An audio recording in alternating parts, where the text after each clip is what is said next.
나는 병원을 안 갔는데 왜 실손보험이 또 폭등하는지 모르겠다.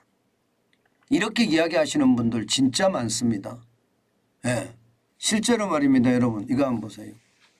3세대 실손보험료 인상률이 14%나 됩니다. 야, 엄청나죠. 이게 여러분 평균이 14%입니다. 평균이. 예. 이게 평균 인상률이 14%고요.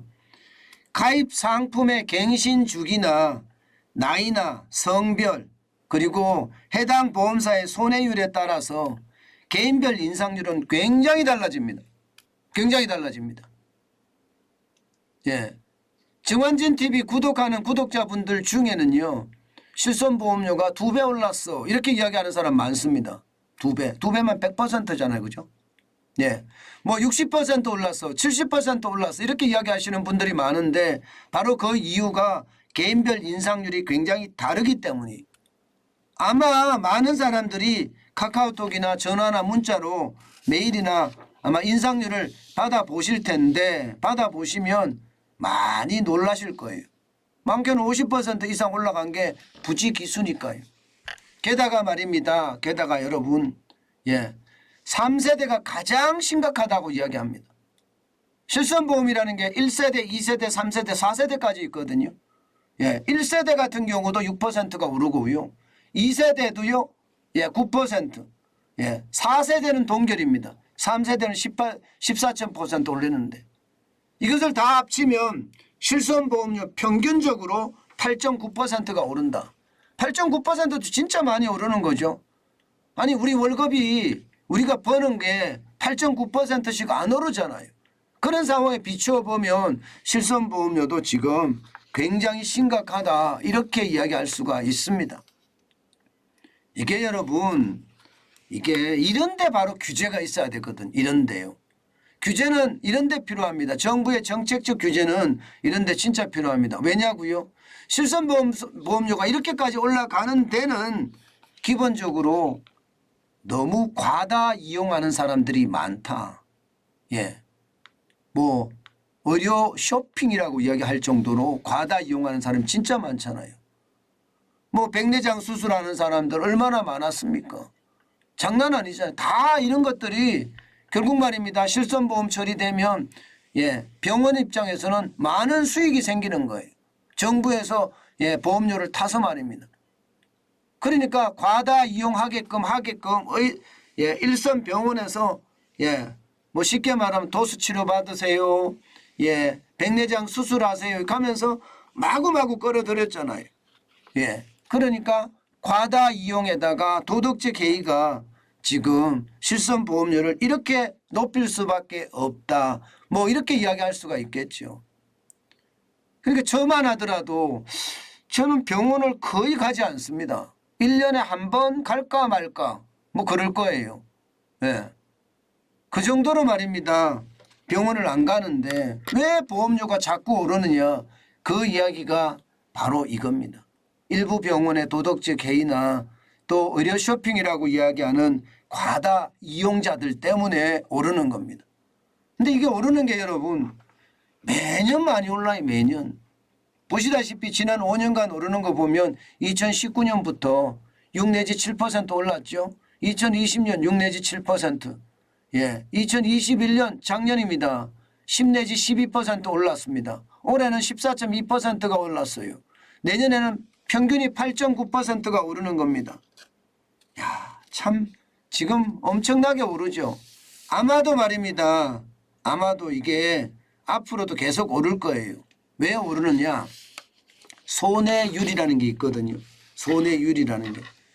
1세대가 141.9%입니다. 1세대가. 손해율이 141.9%다. 이 말은 무슨 말인가 하면요. 내가 보험료로는 100을 받는데 내가 보험료로 내주는 돈은 141.9원을 내준다는 뜻이에요. 41원, 1.9원이 마이너스가 된다는 뜻이에요. 그러면 보험사 입장에서는 마이너스가 되니 계속 적자로 쌓이겠죠. 계속. 실제로도 그렇게 쌓이고 있습니다. 2세대도 마찬가지입니다. 123.8%예요. 내가 보험료로 100원밖에 못 받는데 내가 내주는 돈은 123.8원을 내주니까 심각하죠. 3세대도 마찬가지입니다. 3세대도 129.3입니다. 129.3이니까 나는 100원 받고 실제로 내주는 돈은 129.3원까지 내준다는 이야기가 되는 겁니다. 물론 4세대도 마찬가지고요. 4세대도 마찬가지고. 이렇게 본다면 여러분 결국 업계에서 보는 손해율은요 80% 정도 수준이거든요. 그러니까 보험료 100원 받아서 80원 내준다. 뭐 이 정도 되면 이 보험을 유지하면서 회사를 운영할 수 있겠다 이렇게 생각을 하는 게 시장의 예측치인데 그러면 앞으로도 지금 계속 오른다는 거 아니에요. 80%면. 1순위로 따졌을 때 141.9%면 지금 60.9%가 높으니까 61.9%가 높으니까 이건 어떻게 하겠습니까? 계속 올려야 되잖아요. 아마 실손보험료요. 지금 당분간 계속 오를 겁니다. 이거 내려가는 거는 거의 불가능해요. 거의 불가능해요. 거의 불가능합니다. 게다가 말입니다. 많은 사람들이 그렇게 이야기해요. 정부가 1세대, 2세대, 3세대, 4세대까지 만들어 놨는데 뭐 1세대 이제 해지하고 3세대나 4세대로 갈아타세요. 이렇게 이야기하거든요. 여러분 1세대로 했으면 4세대로 갈아탈 이유가 전혀 없죠. 1세대는 그만큼 내 자기 부담금이 적은데요. 2세대, 3세대, 4세대가 점점 가면 갈수록 자기 부담금이 더 커집니다. 그러니까 1세대 하시는 분들은 4세대로 가라앉히려고 하는 게 일반적입니다. 뭐 많은 많이 해요. 1세대에서 갈아타라 그런 이야기 하지만 안 갈아타는 게 일반적입니다. 저는 이런 것을 보면서 말입니다. 진짜 규제가 필요한 곳은 이런 곳이 아닌가. 특히 말입니다. 실손보험료잖아요. 이게 제2의 건강보험료라고 이야기하거든요. 이게 병원을 이용한 횟수가 많으면 많은 만큼 거기에 따르는 보험료를 차등 부과하는 것도 저는 방법이라고 생각을 하거든요. 지금처럼 이렇게 무분별하게 이용을 한다면요. 앞으로 2023년만 올라가는 것이 아니라 2024년, 2025년 계속해서 올라갈 겁니다. 그만큼 실손보험료는 그만큼 충격이 될 수밖에 없는 게 현실이다. 제2의 건강보험료도 참 어렵다. 이게 여러분 제일 중요한 게 그런 거예요. 이게 정부가 과도하게 관여를 하잖아요. 정부가 과도하게 관여를 하면 이런 문제가 발생을 합니다. 사실 1세대, 2세대, 3세대, 4세대 이렇게 나오게 된 배경도 1세대를 내니까 너무 손해율이 심하니까 2세대 만들어내고 2세대 만들어내니까 또 손해율이 심하니까 3세대 만들어내고 3세대 만들어내고 손해율이 심하니까 또 4세대 만들어내고 그러면서 말입니다. 이게 손해보험사의 어떤 그 적자는 계속 쌓여가고 국민의 부담은 점점 커지고 정부가 이것을 자꾸 통제를 했기 때문에 그렇거든요. 저는 관치라는 게 그게 무섭다고 생각합니다.